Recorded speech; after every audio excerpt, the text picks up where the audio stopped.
All right, ladies and gentlemen, we are back for another episode of The Mix Behind the Mic. I'm your host, Harry McCluskey.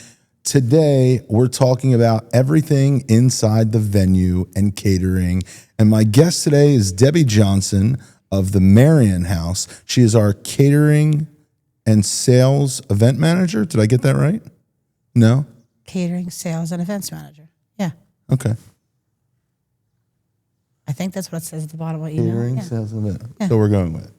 Okay, Deb, so let's dive in. How did we get to the Marian House?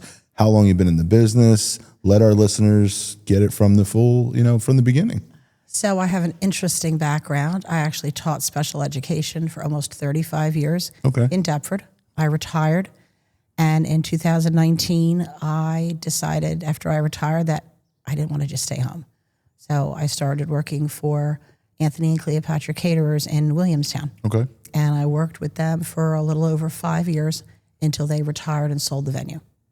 Will and Scott had met them, and at a meeting one day, I met Will and Scott, and they were very gracious in saying that they were going to help out Anthony and Cleopatra with some weddings, and that they would really like to welcome me aboard. Cool. And there it began. I didn't know any of this, so I like learning new things about people. Yeah. Started out in the office. It was going to be part-time. And then it grew into me doing the tours. And about a year ago, I started managing. And I love every part of it. That's amazing. Listen, I'm a big fan of you. That's why I asked you to come on the show. And let's also mention that we are actually sitting here live in the Marian House in Cherry Hill, New Jersey. We're excited to start doing some pods on the road, and excited to be here, and it's a beautiful venue. Thank you. Yeah. So how long have you been here at the venue now? So I've been here 3 years. 3 years, okay. And as far as you mentioned, Scott and Will, they're the owners of this venue. Shout out to Willow and Sage is the proper name of the catering group, that is, right? Yes, we are Willow and Sage at the Marian House. This is our home. This is where we have a kitchen. This is where all the cooking happens. Okay. So let's dive in. I want to talk everything about your tours and who you're talking to. What are you finding most brides today are specifically looking for when they come check out your venue? They are looking for instance, our ballroom. They're concerned about size of in terms of their weddings. Okay. I would say an average wedding today is about 125. Okay. And they like our room because it's spacious. Sure. The cocktail room is separate. They're concerned about a dance floor. Right. They're most of them say during the tour that they plan on being out on the dance floor the whole night. Amen. They're concerned about the bar, a good size bar. They don't want long lines, so they like our ratio of 1 to 50 bartenders. And they're foodies. Right. They're concerned about food. Are you couples of all ages essentially coming here to check out the venue? Would you say that you have a specific demographic, or are you guys all over the place? We're all over the place. I was going to say, is it more younger couples, more older couples? Is it a little bit of mix? I would say more, some very young, meaning 20s. Okay.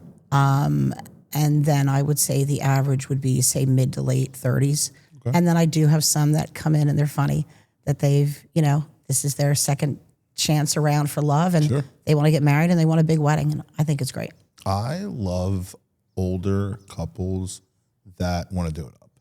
So, and I mean, whether they got married 25 years ago and the world is a different world of weddings, or maybe they've never been married and maybe that's why they're still going this route, because they always had that dream and they never got it, and they, found love later in life. I also have come across couples who, through COVID, weddings were postponed, weddings were canceled. So then families were started. So now we have the expense of, we have 2 children, but they promised each other they would get married and have the big wedding someday. And that's coming around. I am. Wow. I am. Yep. Our New Year's Eve wedding last year was exactly that. Really? Wow. Yep. That's interesting. Wow. It's 6 years later, but it makes sense because, I had my son 4 months old when COVID happened, and it kind of put a halt in some of our plans and things. So Yeah, makes sense.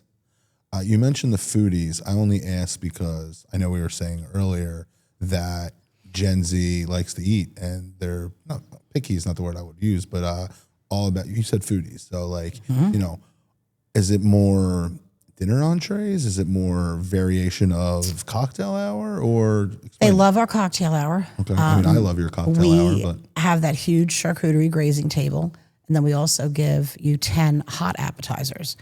They light up. And then if they do a sit down, we gift them a pasta station during cocktail hour. okay. They're absolutely thrilled. They're very happy with, the buffet choices, 2 entrees for a sit down. They're very interested in tastings, which I totally understand. Yeah. And I like to do a tasting with them, after they've signed. I don't think they should wait 6 weeks before.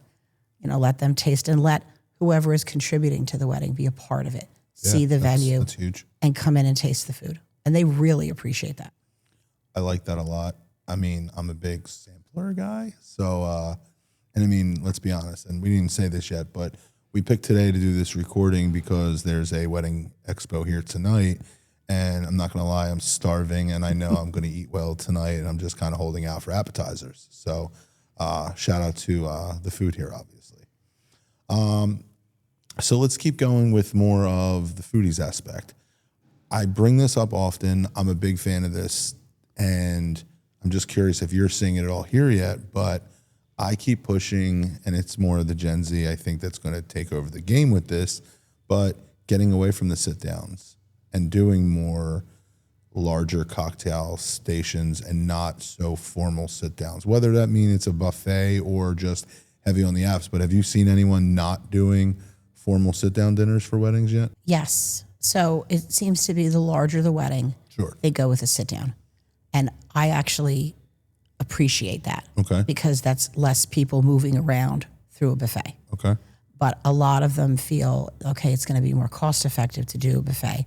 And yes, a buffet is going to be less expensive. But the Gen Zs, look at it as, we want to do a buffet because of the variety. And then I try saying to them, well, you're going to get the same thing with the sit down. But they like the idea of being able to come up and get more food. Sure. And they can also add enhancement stations to the buffet. So they can add an additional station from seafood to meat to pasta. And they like that. Okay. So I always talk about COVID, and I'm curious of your experience, post-COVID to today, or I should say pre-COVID to today. But have you noticed anything in the weddings in general that are completely different to you from when you got into this? And wait, let's go back before I forget. I think it's crazy, that I've known you for a couple of years now, and I didn't think I realized that I knew you were in like special ed care, if you will, and that you did this post-retirement, and now you're like all in this place, and like you run the show here. So that's kind of awesome. Thank you. But I just had to go back and say that before. I can't believe you didn't know I was a teacher. That's funny. I don't think I did. Yeah. So again, anything that you think is massively different that you're seeing in the past 5 years? I know we get a lot more inquiries for very small weddings. And okay, that was happening when, the governor, opened up a little bit during COVID, Right, you can only have and we were some. allowed to have it, outside on the patio, and then things gradually grew. I do see a lot where they want, 40 to say 60 people. And I heard you say this off the air, but do we have minimums? And Yes. it's certain months, or? Yes, we do. We do. So May, June, September, October, I have 100 guest minimum. Okay. The other months of the year, it's 75 guest minimum. Okay. That's any day. Okay. I definitely think post-COVID, people are doing their numbers a little less than pre-COVID. But the exciting part is, and I brought this up in another pod recently, that I think people are going more for the experience, and they're spending more on, maybe they're shaving off 20 guests, if you will, and not doing 150 anymore. And now they're doing more 120, 125s. But, they are spending more money on maybe the food or maybe the entertainment or the experience that they're getting, instead of just bringing the extra or inviting the extra 20, 25 guests. Well, they're seeing too that just everything is more expensive. A lot of the couples, are paying for their own weddings. I mean, I do hear that. I Let think me stop you real quick there. What would you say that percentage is? 50-50, less, more? I would say more than not. You think more than 50% they're doing the couple? Or itself? mom and dad are saying, hey, listen, this is the amount of money I can give You're you. getting X. That's fair. It's not like it used to be where, the bride's mother paid for the wedding, the groom paid for the rehearsal dinner. That's. You knew, like you said, like you were talking to bride's parents kind of thing. Oh, yeah. And it's not like that so much But I anymore. still come across that. Yeah. Just came across that last night. I think it's, it's refreshing. Sure. But I think in this economy, it just can't always be the way it The was. expectations can't be there in this world. I mean, it's. And I think some of the couples feel that, what, we're both working. We're not going to expect her Right. to do that. So I think it's more of a group effort sometime today. I had a couple's we did a couple weddings for one set of kids, and love the parents, had them come on. And, that's something that we talked about as far as like they said the kids are getting X amount, and that's all great. But as far as, you saying the couples, I don't think, listen, them couples are cool that they, like you said, put money up for their kid, and anyone does it, it's awesome. So I got a fun question for you. What do couples think within catering or booking the venue that's like super important and matters that maybe you don't think is so important? I don't know if that's a Rehearsal. loaded question. I agree with you all day on that. Rehearsal. I will do a rehearsal. I don't charge you for a rehearsal if you really feel you need one. But it's really hard these days.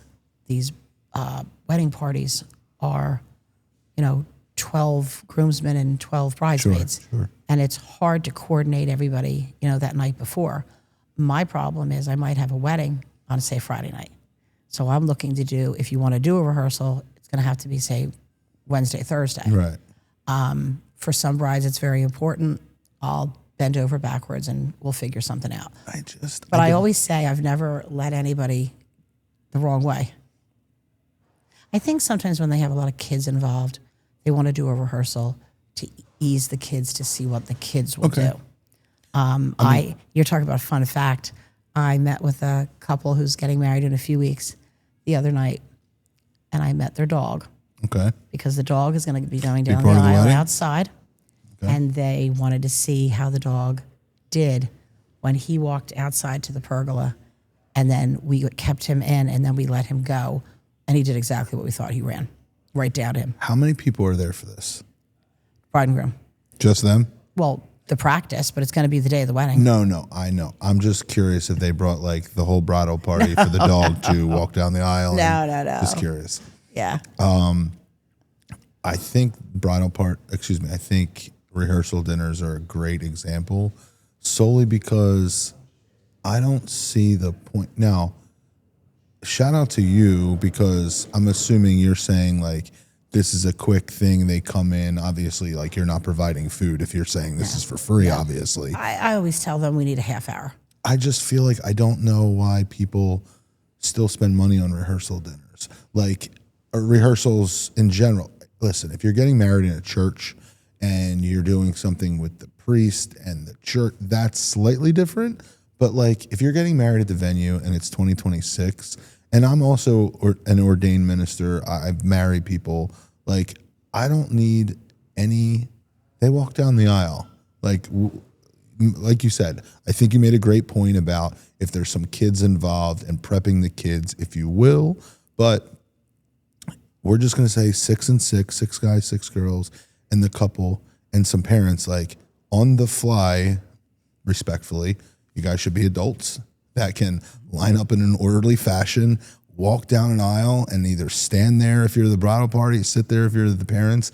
And, I also think that the couple should go over this with the officiant beforehand to just make sure everything's on point, if you will. But we're talking about money and we're talking about budgets and everything within a wedding, how people are still spending like $1,000, $2,000 plus on rehearsal dinners the night before, 2 nights before kind of thing. I don't get it. So I think that was a good one to bring up.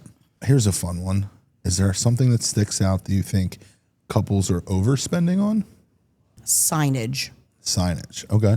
I marvel at the talented brides, families, friends that make some of this stuff. so much, a welcome sign, the seating chart. I credit them if they do their own.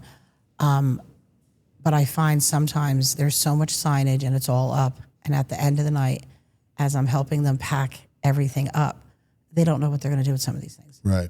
And I think, they put good money and a lot of time and a lot of effort into this. I would just be more particular with signage because it costs. Well, so I have a two-part question. So is that more on the DIY side of this where they don't know what to do with it afterwards? Or I'm curious of your professional opinion to say, just pay the money and have a company come in and out to do this stuff because it's big, bulky, and what are you doing with it afterwards? I think sometimes less is better. I mean, that's it's nice to have some personal signage, but sometimes we don't know where to display some of it. And I always say to them, like in here, this room speaks for itself. You don't need to spend $10,000 in flowers. I mean, we are very fortunate. We have beautiful silks that were made for our venue that I, offer the brides at a very good price, and that takes care of their centerpieces. Sure. Facebook Marketplace for brides is huge. And the brides are putting their things on it. Post-wedding. Who needs 120 votive candles? Right. So, that's easy. Buy them, use them, but less is, put your money towards your music. Sure. Listen, amen there. Put your money towards, if you want to do an extra enhancement, a late night snack, the after party package we offer. Yeah. Things like that are lasting memories. Sometimes I think the little things on the tables are too much. And they spend a lot of money. Like favors? Like favors, but they're doing over the tops. Like numerous things on the table. And I only know, I feel bad because at the end of the night, as we're cleaning things off, you're throwing shit out. Everybody has not taken everything. Right. And I think about the time, the effort, the money, and the frustration that the couples, the families, getting all of these things done. Let's go back to something for a second. So seating chart is a perfect example where you can spend practically nothing or dumb money on it. And how important is a seating chart? And don't get me wrong, I've done hundreds of weddings. I've seen very simple and crazy and over the top things. But again, all this stuff adds up. Weddings are obviously expensive.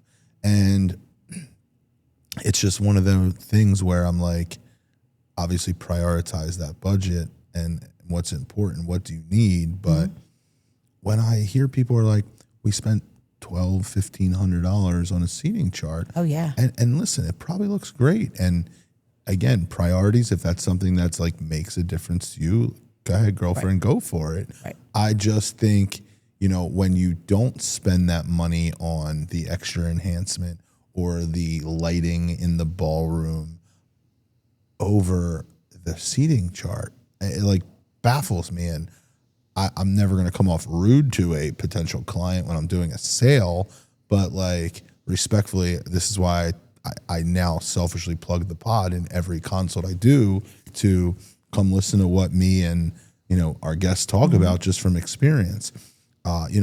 One thing I like about this room specifically is it's an open canvas, if you will.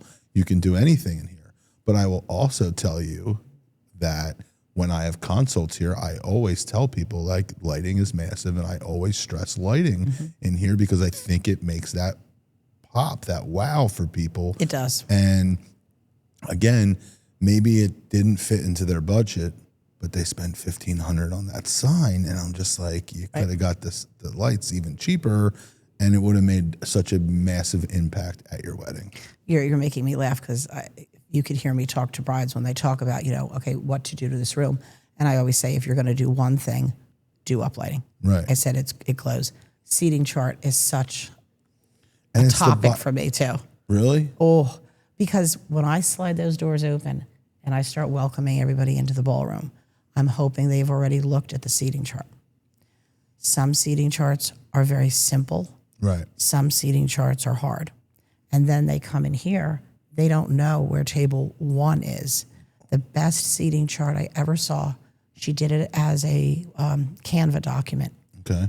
And it was simply everybody's names, so alphabetical order. Right. So you would simply look for J for Johnson, there's my name, table 1. And in the bottom corner of the seating chart was a diagram of the room. Where the Right. tables Nice were. and simple. Right. I went to Staples. I have a beautiful gold easel. At the end of the night, we recycled it. And what did that cost her? $20? And I was just going to say, like you said, sometimes, And it was the best. More is I less. try to hold a diagram in my hand so I can guide people, left corner, right corner, where they're going. But you're right. Some of these brides, the creativity blows my mind. well, that's the internet today and social media, right?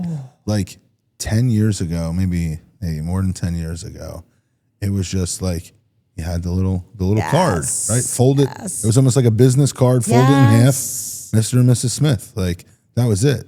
And now it's like light up things and like crazy over the top. And listen, more power to you. And again, let me be very clear. I'm not saying I dislike any of these things. I think all these fancy things are great. But when you talk about you didn't get the lighting because you spent the money on the seating chart, that's where I'm like, what is going on here? Well, and you're going to see the lighting and the cold sparks and the dancing on the cloud, in the pictures, Right. in the video. Like people do remember that. And the Gen Zs, that's what they're big with. They're big with the cold sparks. I didn't even know what dancing on a cloud was, but they love that. Oh, and the, monogram on the dance floor. So it's funny you just said monogram on the dance floor. So we offer Cold Sparks monogram and Dancing on the Clouds for starters. But I've been going and I've been like reviewing stuff like what are we not selling all that much anymore and what are we getting rid of? And monogram is probably at the top of my list. Now, I will say it's all about the venue. This venue specifically, a monogram works. Again, clean canvas. There's a lot you can do here. There's a solid color dance floor, if you will. But I just find more and more they're just not. And this is where I joke and I always like date myself. But like, I feel like my age couples, if you will, are still like, ooh, maybe we'll get the monogram. But Gen Z's, no shot. None of them care about it. It's not even a thing. And I can count on one hand, I think, how many times you have it a diagram. yeah. Yeah. It's like I said, I think that's something you'll see less and less of over the next couple of And years. I've only seen one floor wrap. And I think it's beautiful, but you're standing on it. Right. And again, it's all about expectations versus reality. Right. It's cool for your first dance and a picture from Yes. the photographer. Yes. But Absolutely. that's in the shadow behind you on the ground. That's cool. Besides that, it's, in my opinion, it's for that 10 minutes. I mean, realistically, the Dancing on the Clouds is for 4 minutes, if you will. It's only for the first dance. And the monogram, even though it's predominantly there, like it's not. And again, you have a packed dance floor, you don't see it. Right. Honestly, I find us turning off monograms now when we open up the dance floor because what's the point of having it? It's just blinding maybe a couple people in the eyes on the dance floor at this point. I do feel a lot of these brides that have, waited. I think some couples in some instances have dated a long time. They have like a binder already of like what they've been dreaming of. And a lot of them go right for that. They prioritize and brides have become so creative with their centerpieces. And they do. I had a bride, it was a while ago. She had a ribbon, a bow by each place setting that she had cricketed and ironed the person's name by each. So you not only had a table to sit at, but you were told where you, like what chair you sat, and your ribbon was waiting. Now, That's very intense. detailed. It's very detailed. Yes. Look beautiful. So the question is, what do people remember at a wedding? I think the very easy answer that I'll say for you is the food and the DJ, but specifics like cocktail hour importance or late night snacks. When you guys are doing, do you call these, enhancements? What do you call them for this? For what? Cocktail hour, yes. The signature drinks. Signature That's drinks big. are big. Okay. We do a table when everybody is first walking into cocktail hour with lines of your signature drinks and wine. So guests are coming in the room. They don't have to stand in line right away. they can grab a signature drink. That's big. Music, some music during cocktail hour seems to be bigger, sometimes live music, Sure. which is interesting. I think that's a neat little touch. They're very much, again, the hot hors d'oeuvres. They're very much, they love the hot hors d'oeuvres. That when our, short rib on a pretzel roll comes around, everybody goes crazy. Will that be out tonight? Yes. Yes. Okay.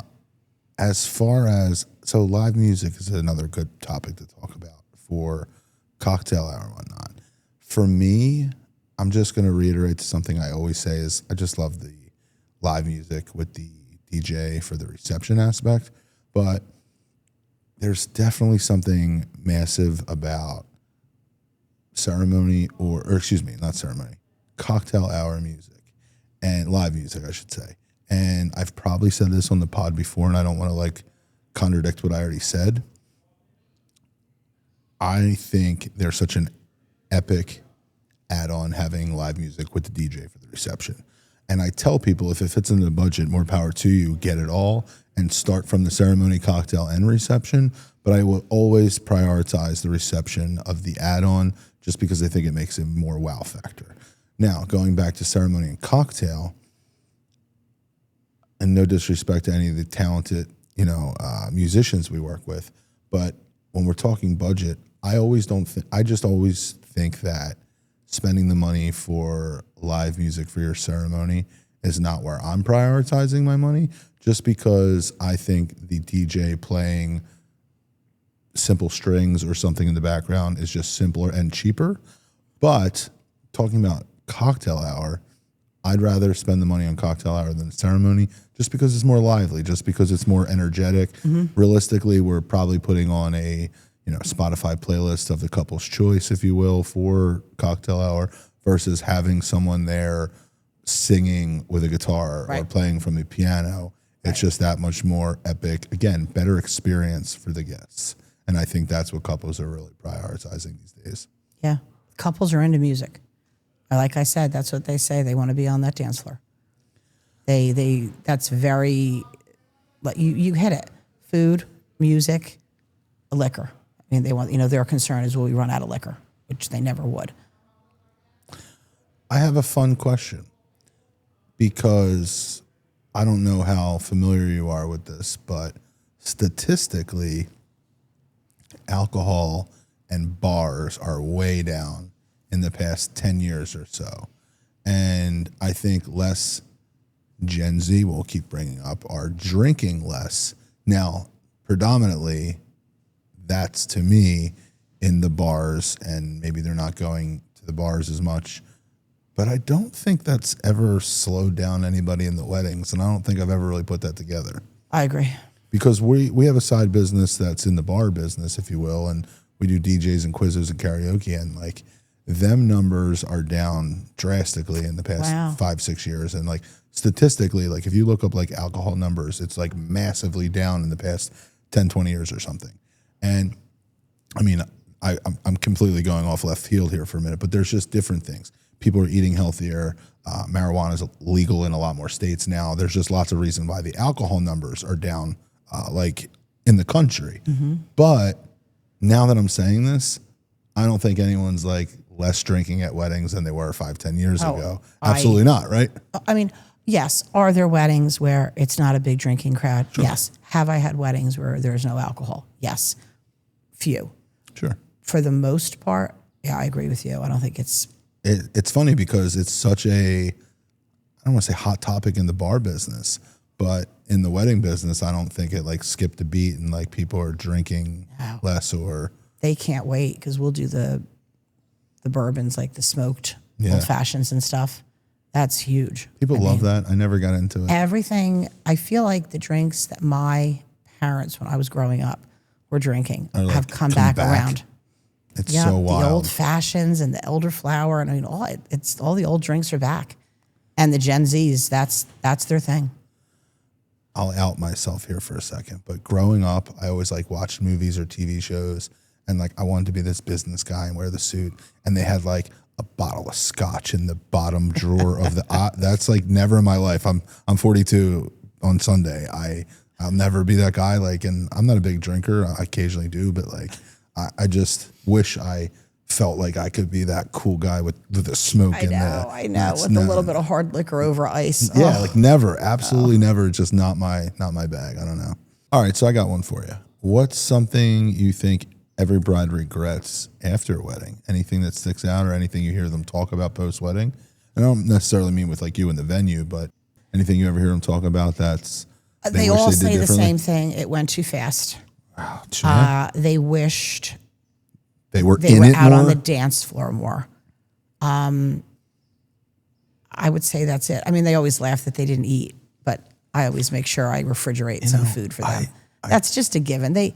There's no way they're going to sit down and like eat their whole dinner. A steak in the middle of that mayhem. They take a taste of their salad. I always make sure they get appetizers. Right. They'll have a taste of their salad, and then they're up and down, up and down. And the food comes, okay, maybe they take a taste, but they're moving around, you know.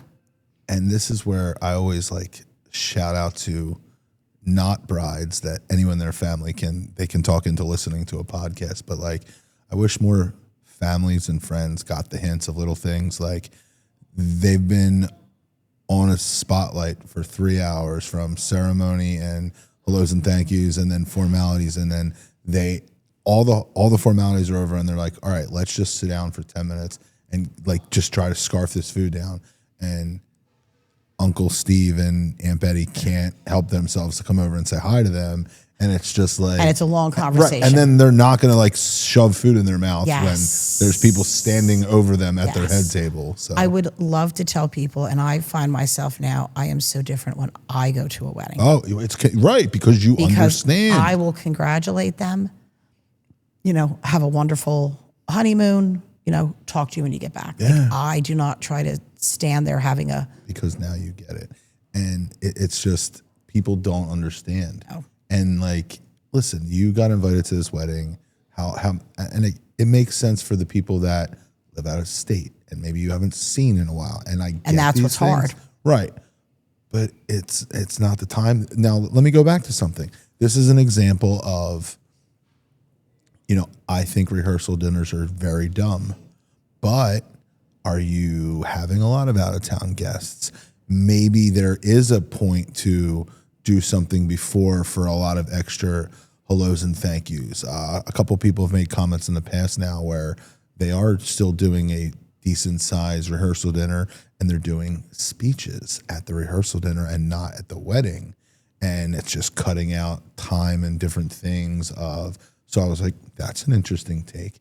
And I have to tell you, rehearsal dinners, all right, call me old, rehearsal dinners back then were the bridal party. Okay, if they have a date, parents. Right. Now, rehearsal dinners are 75 people. Right. They're inviting and like anybody. Who makes that list? Well, now it's anybody who has come into town is invited to the dinner. Like, it's big and it's expensive. So let's go here for a second. So something else that's been brought up before in the past is talking about, we had someone call it a wedding bubble, I want to say was the term, where I'm seeing couples make it a wedding weekend. Oh, yeah. And like, regardless if they're local or not, it's at a hotel and they are doing a big pre-wedding party and a post-brunch party. But listen, again, it all comes down to budgets, right? Like, obviously you have a decent budget if you're throwing 3 parties, if you will, and not the one. But my favorite thing about this, and again, I don't want to ever come off like I hate doing formalities and stuff, but if you can get, we had a wedding I wasn't there. In my group chat with my team, we had a wedding last weekend. They did 8 speeches. 8 speeches. Oh my God, and how long was each speech? That's my point. You have to give them a limit. Right, I love what these people say. It has to be like 3 minutes. Okay, but Deb, let me ask you this. First off, like, I just can't fathom it. I wasn't there. I don't know if it was like, if they both have 3 sisters and but like, I don't have 8 friends that would be in my bridal party tomorrow, let alone have 8 people want to speak at my wedding. But look at the size of the bridal parties today.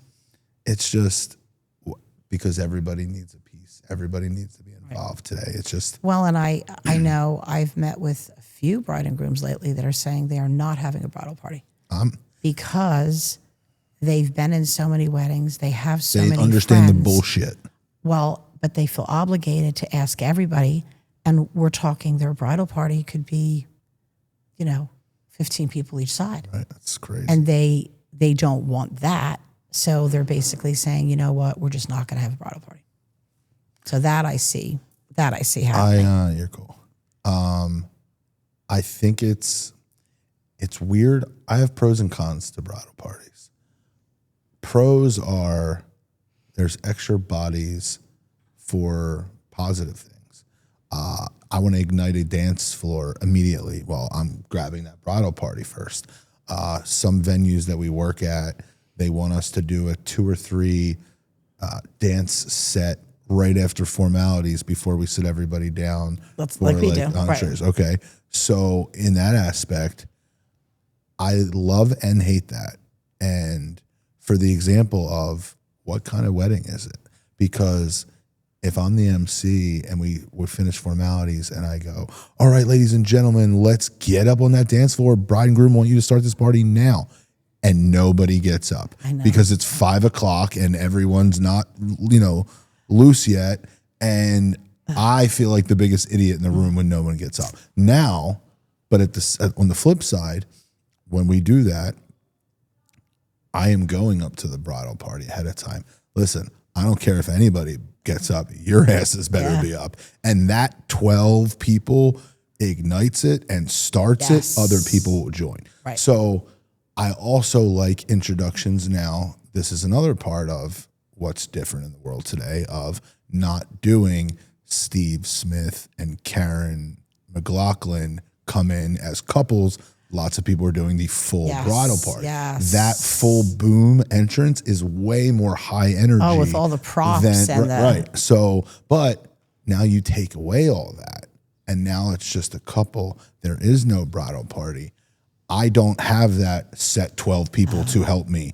The introductions and formalities of them bringing in that burst of energy, that takes a little wind out of the sails sometimes. So there is a lot of pros and cons on that. But listen, as someone who's been in weddings, and it's 10 times worse for the girls, I know this, but like getting up at 6 a.m, and I'm going to go for the girl side more, but like doing hair and makeup at 10 o'clock in the morning for a wedding that starts at 5 o'clock.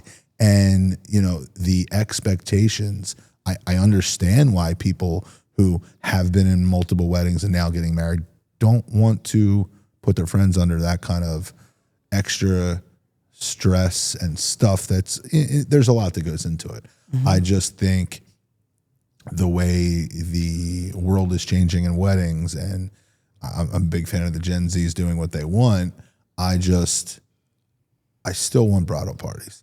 I just want it to be simplistic for them to still help the vendors bring, I should say the DJ bring it, because on a flip side, on a photographer, they're probably doing cartwheels that there's no bridal party, and that's 10, 12, 18 less people they got to photograph and line up. So, you ask this to a photographer, they might tell you the exact opposite of what I just said. True. You know what I mean? Yeah, you're right. So, again, this is why we sit down and do this. Right. So, I feel like this whole pod, we talk about the girls, we talk about the brides, we never talk about the grooms. And I know when I came in and we started talking before we got on the pod, you mentioned about, having some more grooms involved these days. And tell me more about it, because we need to hear more about the guys. I think it's great. I will very often these days have a bride and groom come in, and the groom is the one holding the notebook, and he's the one that's asking questions and writing things down, and super involved. And I will always compliment him because I think it's great. Do I think it means the groom that comes in and is quiet is not good? No, not at all. It's just impressive to me. Refreshing. It's more interactive. It's refreshing, the whole tour, because he's asking and she's asking, and it's just nice to see. I guess because I'm so big on communication with a couple, Sure. I think it's just so nice that they're, he's right in tune. But I mean, I also understand work schedules. Sometimes a bride will come in and, you know what, the groom wants her to just pick her top 3 and then bring And him. then he hops on board. That makes sense too. Exactly. I guess it does also factor in of, are they looking at 4? Are they looking at 25? So there's, it all depends on, I guess, the couple itself. Or is it winding down and he's asking all these questions because he is ready to make a decision? Right. He's done looking And at others. them. Right. So, And I've heard that too. She promised me one more. She promised me we would decide. It's a big decision. I know a couple recently, and like I know the bride, and like they looked at like 14 in like a week and a half, and I'm just like, that's a lot. Like that is a lot. That's what they're doing. And they're like you said, the 25. It's spreadsheets. It's columns of how they rate things, and they take pictures. And the one mother of the bride the other night during a tour said that she had 3 spreadsheets and she just needed to know the vibe that her daughter wanted, and that was it rustic, was it modern, was it, and the bride doesn't know yet, so they just keep looking. It's a lot of work. It's a lot of time. And this is why we have a podcast to help people navigate through all that, Deb. Yes. Going back to the grooms, I feel as though 90% of my consults is with the bride is there, I should say. I will say there's 10% where it's only the groom, maybe 15. But I also find that if a groom does have a job in the planning, their job is the music. And a lot of times, maybe that 15%, 15% probably not. But I mean, 50% is probably both parties. And like, sometimes mom and a daughter, if you will, a mom and a bride. But I noticed that if it's just the groom, 75% of the time on the call, they will tell me like, I'm in charge of music. That is my job. And I am to stay in my lane, if you will. And like, I don't want this to come off the wrong way. This is going to sound terrible, but like, I don't want to ever just talk to the guys in a, bride and groom aspect, because I feel like, respectfully, boys, I want to talk to the boss. And like, this is a preliminary meeting, I feel like. And a lot of times we have that second, and I'm all about as much as it takes to like get the job done.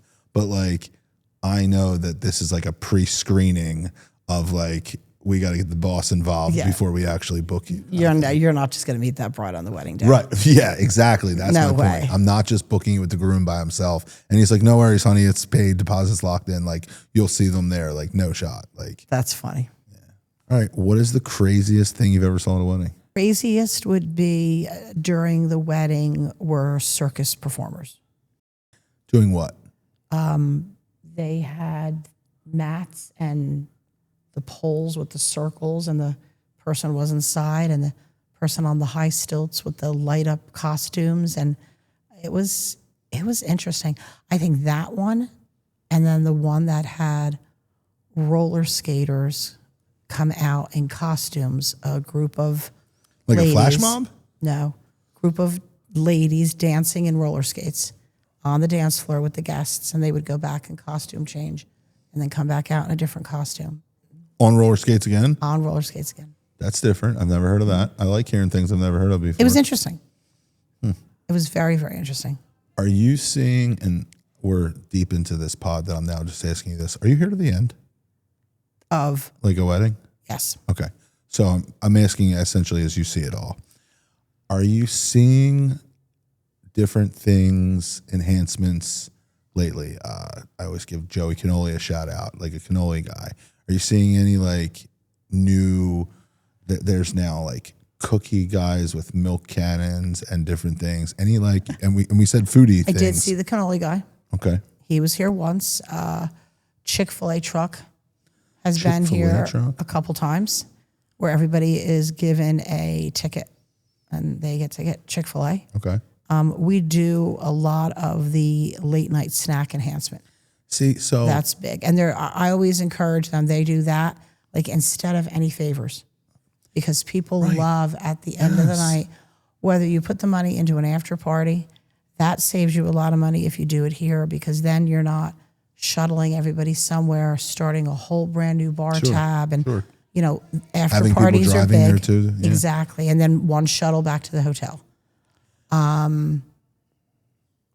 Sometimes they'll go with an extra dessert enhancement, you know, like a cookie dough bar, you know, gelato. I mean, we include the wedding cake and we include 5 past desserts.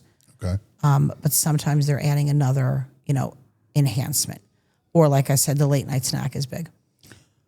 I don't want to like take money out of your pocket, so don't let this come off the wrong way. When I say like the late night snacks, like get your money, guys. But like for me, I feel, I don't know how to explain this. All right, so tell me this. What are your late night snacks if you're doing late night snacks? Oh, it's anything you can think of. It could be sliders and French fries. It could be a pretzel roll with the short rib on it and a warm pretzel. It could be churros and empanadas. And we customize it. Okay. So we've had couples that say met at the bagel shop and they wanted bagels and cream cheese. Okay, then I take back what I was going to say, because for me, and I'm saying this way more as a vendor than I am as a guest at a wedding, I feel as though, and this might sound so strange, I feel as though I came to a venue and I ate the cocktail hour food. And then I had dinner served here.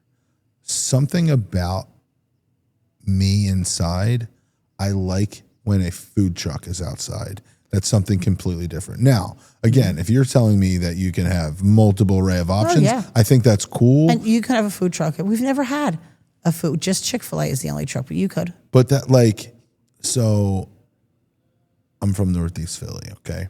Steve's Steaks, I don't know if you're familiar with, is very popular in Philly. And like they have a food truck. And like once a year I'll randomly see that Steve's Steaks. And like, and again, like, let's be honest, the food that we're talking about late night is like for drunk people in so many words, right? Like people are, you know, drinking and like they're getting that late night food. So like a Steve's Steaks to me when I walk outside, and that's the thing too. And again, no disrespect to the venue. You can't compare to that. I think it's maybe it's the element of surprise, even as the vendor, because my fat ass is grabbing a cheesesteak or something in here before I roll and putting it in the pocket when I leave. But when I think it's over and I walk outside and I'm like, oh, like there's that food truck outside, I think that's it. Now, realistically, you guys could throw a truck. Obviously, you guys do stuff where it's outside. To me, it's mental. To me, it's that like it's not where all the other food is that you've had tonight. It's that surprise when you got outside that I think is for me. I think it probably comes down to expense. Sure, really it always does. Right. You know, I think it adds up, and that's where you have to prioritize what is what is the most important for you to have. And like now, I'll play devil's advocate and flip it. Getting it through you, first off, let's just make it real clear. Hot take, get late night snacks for your guests. It helps them with, getting some food in their belly after they drank all night, et cetera, et cetera. So big fan of that. But now I'll flip it to you. Having you do it is one less person they got to pay, one less person that's showing up, one less vendor. We're giving you a really good deal. Yeah, so again, there's lots of reasons here, but I just think it's a hot topic. We've never talked about it, so I like it. Do you have anything on your head that is worth talking about? Any tips, anything that people aren't talking about? This is usually where I like close. I would say it's a very overwhelming event to plan. And I think that's where you just have to like lean on the people that want to help you, lean on the venue. For instance, if you're getting married here, you're going to lean on me for opinions, for suggestions. I always say, I will give you my opinion. I'm not a salesperson. I'm a retired teacher.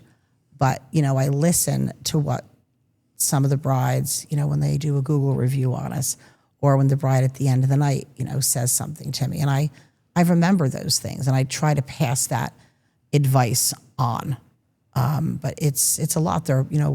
People are working full time, and they feel a lot of angst in this process. And I really want them to enjoy it. Yeah. I think what you said is super valid. And at the end of the day, this is like such a big and important day. And the planning is supposed to be one of the most fun parts of it. But a lot of times it's so stressful. There's so many decisions that need to be made, so many things that go into it, so many opinions that are involved. That's the other thing. And I was talking to a couple last night. It's nice that everybody has an opinion, and it's nice that everybody has their hand in the pot. And yes, people are all contributing, but you are the bride and the groom. And sometimes you have to just say, respectively, this is what we want. And that's hard. It's really hard. I think my least favorite thing people say to me, and it cracks me up every time. Well, they have to understand, it's just 6 hours of their life. They don't need all that. But for these couples, this is the most important 6 hours of their life that they have waited a lifetime for. Yeah. So I can't say to them that, okay, a cocktail hour is not important, or, that. No. Yeah, it's all important. Is. Every aspect of it. They want to know, every detail. And we have a very plentiful, hearty cocktail hour.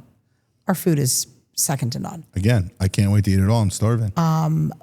But, they want to know what's paired with the entrees. They're, like we said, they're foodies. And this is all so important to them. Some of them, the signage is very, very important.